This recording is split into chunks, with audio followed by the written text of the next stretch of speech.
Bruce is a Stanford C. Bernstein and co-professor of leadership and ethics at Columbia University School of Business, and Matt is the head of cryptoeconomics at Pantera Capital.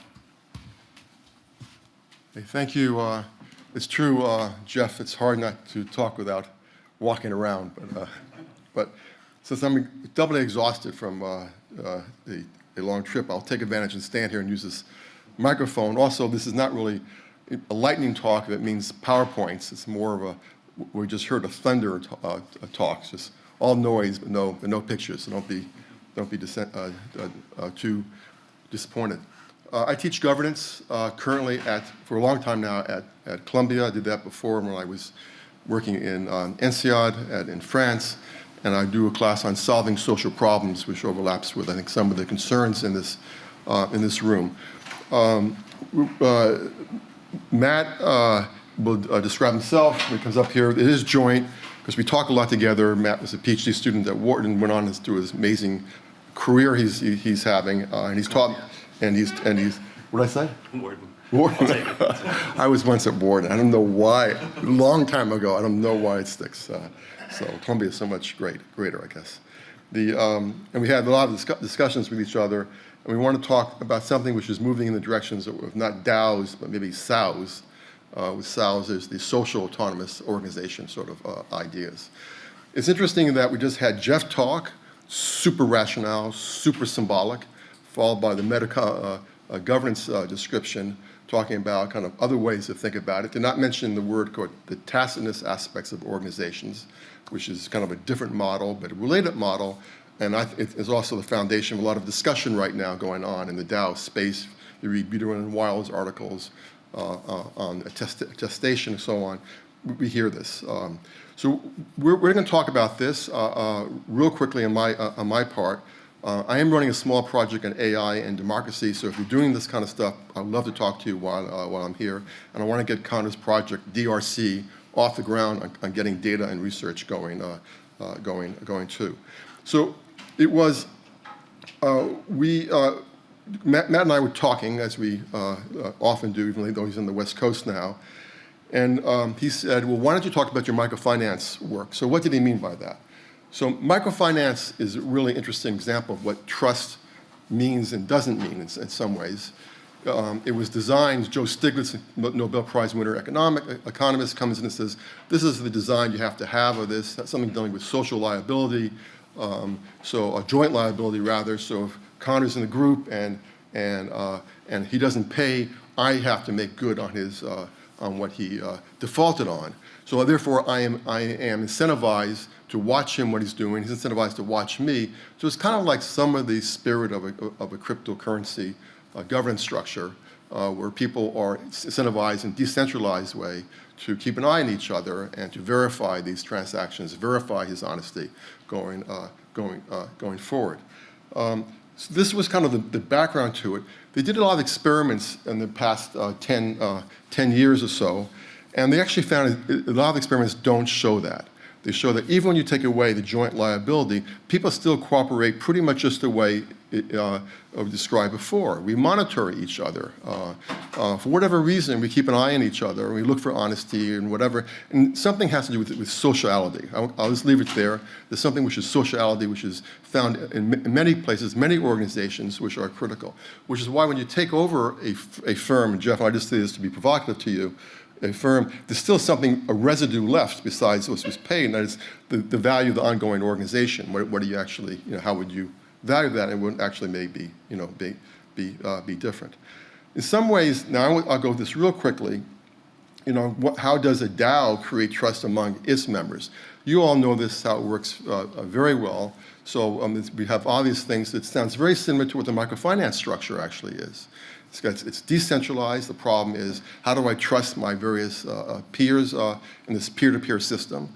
And I have to be incentivized to do it in some way. And incentives, well, come from either the miners or come from the payments which made for actually verifying the transactions. Transparency is critical. We have to be fully transparent, which is great. But of course, the problem really is here is whether or not it works. So in the first DAO, I know this has become much more sophisticated since then. In 2016 DAO, Ethereum, the problem was exactly that the code, which is supposed to be immutable, et cetera, and working, had a defect in it. And it was a huge headache to figure out how do you fix that. And since there was no coding of power distributions or what happens in terms of these critical moments, there was no way to solve it by looking at the code itself, and human actors had to step in and do it. And it's not surprising, the human actors stepped in were the people who had large shares in developing the code in the first place, and the foundation of Ethereum was quite important. Maybe you think we have solved that problem, so now we know how to code perfect mechanism design issues, but I would suggest that probably for a lot of DAOs, and not most of them, it's going to be still this human aspects which are really important. I want to make one last sort of a reference to this, is that I was stunned. Matt, I'm sure, had known this for a long time.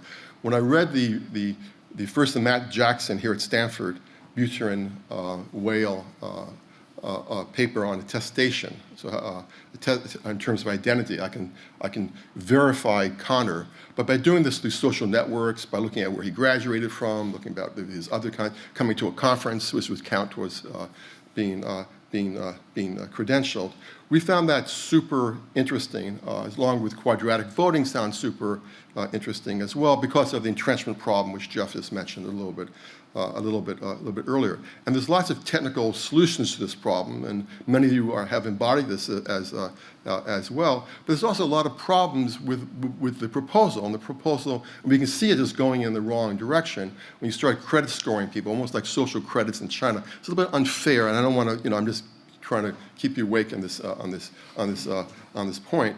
But high status credentialing, social networks poses all kinds of issues, which, with human actors, will be a problem to actually to do that.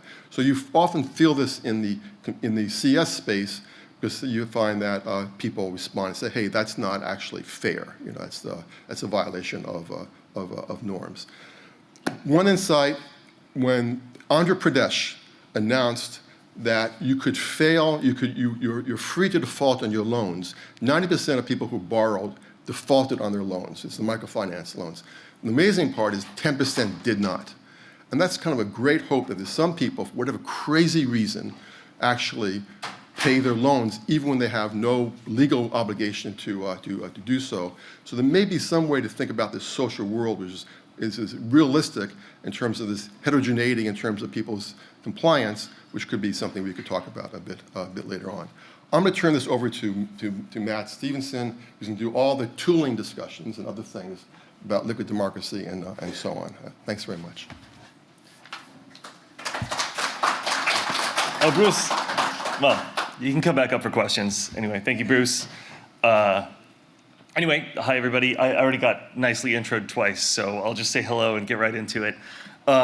So one of the great insights I took from Bruce's talk, and actually from a case he wrote up about this, is just this microfinance analogy teaching us that sometimes we think we're building these sort of like dry incentive systems that have some interesting things to say, and then it turns out that people being in a room winds up being the real sort of thing. And I don't think that's going to surprise anybody, right? Like, I know some of you in the room, I've been involved in the DAO space for a couple of years, and like the people who have a lot of influence in DAOs oftentimes in practice are the people who know people and show up at events and can ping them on Telegram and get them to sign a multisig, and right, like it is this kind of social lubricant. And that can feel a little depressing. I don't think it is, right? Like, I mean, this is a hard space to be working in, but it's no surprise. I don't want to belabor the point, to quote Connor here, we're all here, make sure you get to know the people at your table, because that's the most important thing, which is something of a similar lesson, right? But at the same time, I do think we have really interesting tooling built. Obviously, also no surprise to most of the people in this room. And I know one of the great prompts we got to show up here was what is some of the tooling that is, like, let's say, immediately applicable in a real world context. And I think one of the interesting things that we've built that could be applied is just like the delegation structure and the ledger structure that we have that isn't necessarily suffused with these weaknesses, right? Like, we have these obvious weaknesses. It's very hard to do anti-Sybil, right? It's very hard to connect a real world identity to an on-chain identity in a consistent way, where we can use these models that take humans as an atomic primitive like QV and make them hold up, right? Where you don't put too much pressure on that little concept of what a human is, and then it winds up breaking along the dimensions of Sybil, and then Gitcoiners can speak to how difficult a problem that is to solve in practice, right?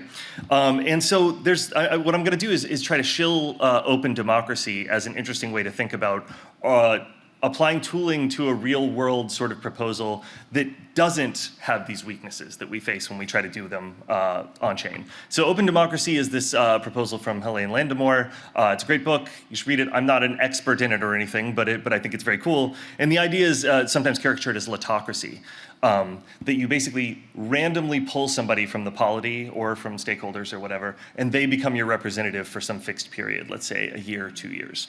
I think it's a really cool idea. One of the ideas is that these social, let's see, we had a great presentation that called this just implicit control, right? The implicit control that may underlie these things takes some time to emerge in a lot of ways, right? Like cognitive capture, like social influence, the ability to create a bribery network, the ability to, front run mind share by gaining influence at like elite institutions and universities and so on, which supply representatives.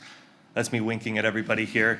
But it's kind of cool. It's a neat approach.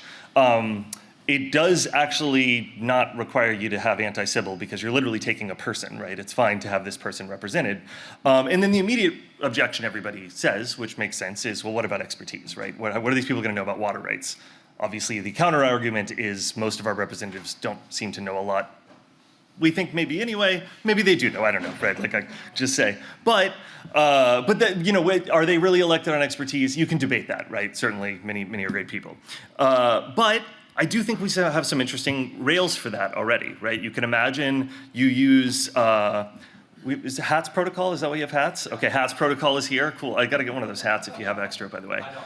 Oh, dang, okay. Well, HATS protocol rules. You do HATS protocol for the structure of your governance, right? You use RANDAO to do the latocracy aspect, right? And then you pull people in and you handle the expertise aspect by having them delegate to an expert on an issue where they don't know. And what's cool about that is it's actually pretty legible, right? Because the signal you're sending when you don't delegate for a vote is you're sending the signal, I know enough about this to vote. And then you go back to, your neighbors in your polity, and that's pretty legible. Like, oh, does this person actually know enough about water rights? Then they should have delegated, right? So you are in some sense answerable. But then if you do delegate, that's also legible, right? We can see it on chain. It's actually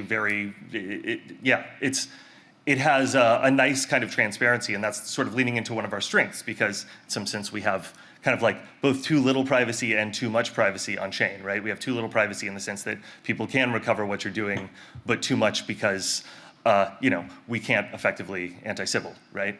So this hits this sort of sweet spot, and I think that would be kind of a cool approach. I don't have a big rousing conclusion other than to say I think that's a really interesting application of some of the tooling we have that exists in ways that doesn't necessarily push on our weaknesses, and hopefully could be a cool experiment or two. So thank you, everybody.